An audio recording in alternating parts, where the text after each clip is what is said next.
శానం తీస్తున్నాం. ఎక్కడ కూడా చిన్న కొట్లాట కాకుండా మనం శోభయాత్రని తీస్తున్నాం. కానీ పోయే సంవత్సరం కూడా లాస్ట్ మూమెంట్ లో పోలీస్ అధికారులు మా పర్మిషన్ క్యాన్సిల్ చేసినారు. దీని పోలీసులు మా పర్మిషన్ క్యాన్సిల్ చేసినారు అర్థమైతే లేదు. కానీ ఎంఐఎం ఆఫీస్ నుంచి వాళ్ళకి ఆర్డర్ వచ్చిందేమో, అందుకోసం శ్రీరామనవమి శోభయాత్రని పోయే సంవత్సరం వాళ్ళు క్యాన్సిల్ చేసినారు రైటింగ్ గా. కానీ ఈ సంవత్సరం మా పెద్దలు అన్నారు, మనకు ఎందుకు అవసరం పర్మిషన్, ఎందుకు మనకు, ఇది మన దేశం, ఇది మన హిందూ దేశం.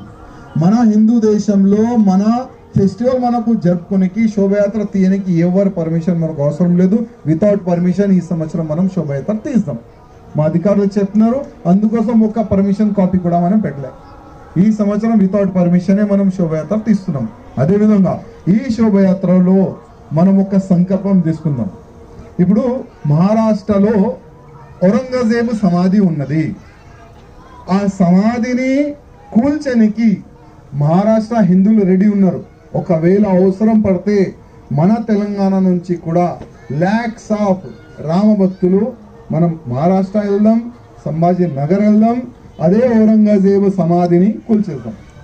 ఎందుకంటే ఆ ఔరంగజేబు సమాధి మన భారతదేశంలో ఎక్కడ కూడా ఉండకూడదు. ఆ సమాధిని తీసి ఏదైనా సముద్రంలో మనం పాడేద్దాం. ఆ ఒక్క సంకల్పం మనం తీసుకోవాలి. అదేవిధంగా భారతదేశాన్ని హిందూ రాష్ట్రం మనం ఎట్టి పరిస్థితుల్లో చేస్తున్నాం.